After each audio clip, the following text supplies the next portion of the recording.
What's up, guys? I'm here with another video. We will be talking about timing. Uh, right now, I'm at a stopping point with the cam gears. Before we get into the rest of the timing, I wanted to show you how to properly adjust these chains when you're reinstalling everything after you've installed your camshafts and whatnot. So, when you're installing your camshafts, you want to ensure that the dowel pins on the face of the cams are facing up. They're in the up position. What I mean by this, I have my cams over here, my stock ones. This pin right here, it's on the face of the cam. You want them to face up, like so. So, when you're looking at it from this perspective, it's gonna be up and up. And the reason you want to do that is because that shows the proper position that they're gonna be on when you're reinstalling these cam gears. Now, when you do this, you also want to ensure that the number one cylinder is at top dead center and that it is properly in the right position from the crank. Once you've done that, I've already got my cam gears torqued down, so I'm not going to be messing with them, but I wanted to show you the difference. It's really not that bad. As you can see, there's going to be 2 orange spots on this side of the chain, and there's going to be 1 on this side. Same with these. It's to differentiate the differences with these cam gears. These are the intake, and then these are the exhaust. On the back side, you can't see it right now, on the back side, there's going to be 2 ovals and 2 circles.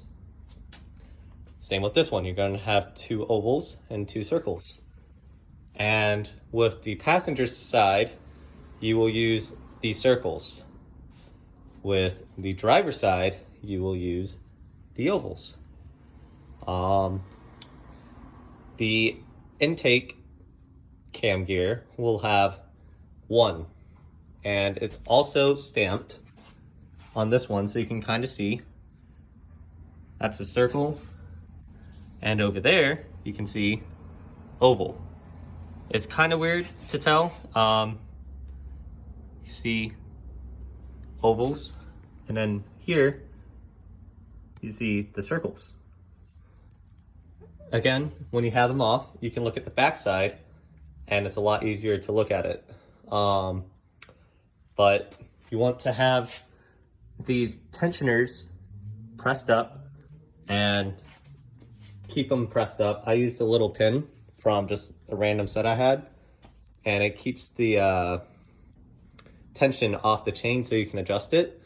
If you pull them off, you can adjust the chain properly, and there's little slots on both of these cam gears to where they will both slide in if you slide them on together at the same time. Sometimes what my issue was with this was one of the cams was slightly off from the top, because there's little notches on the front cap where the timing cover is, and you kind of want to align it and have it pretty close to that.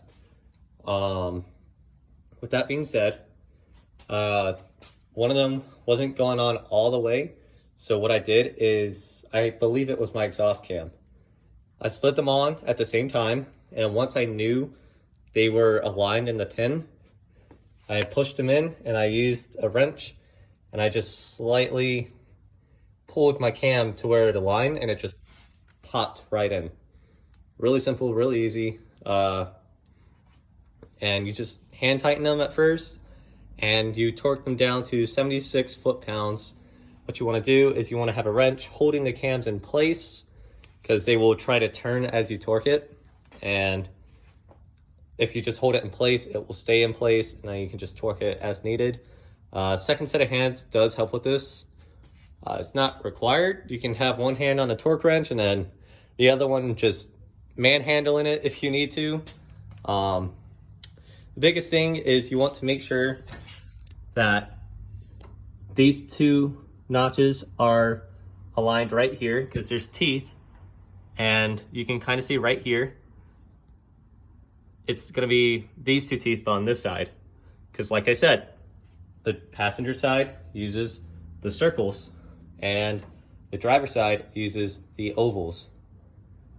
And all you gotta do is throw the orange chain link on where the grooves are at.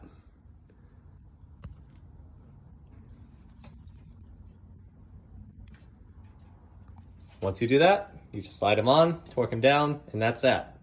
The next step will be to put on the crank gear, the chain, and the tensioners, and the chain guides. So I'm gonna get to work, do all that. It should cut right at this, and I will move on to that. All right, so now that we have this chain on, I'm gonna show you the rest of the timing.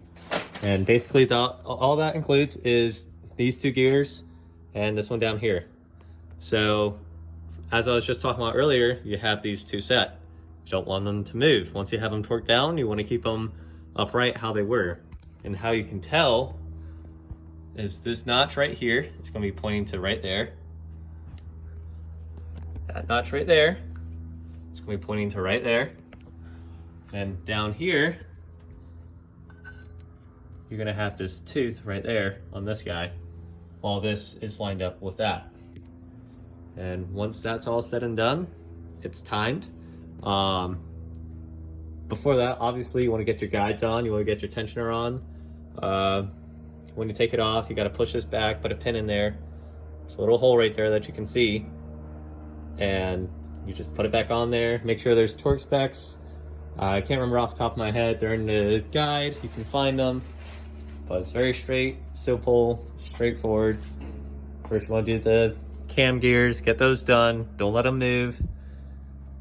And you want to do the chains, the big chain, my bad. Make sure it's lined up with the little dimples right here. Line it up, good to go. Doesn't take too long. So that's it for timing. I'm going to slowly work on this. Just gonna wait for some parts to come in. I've tried to do other stuff in the meantime. Work on my fuel rails. Fuel rails are pretty easy. Just take them off, put them back on.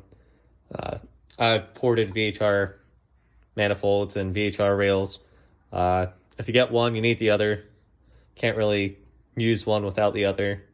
They are direct swap though. The bolts fit. So, yep. I will hopefully think of some other things for you guys, make some more videos. If not, hope you enjoyed this one, and stay tuned for the next one. Thanks.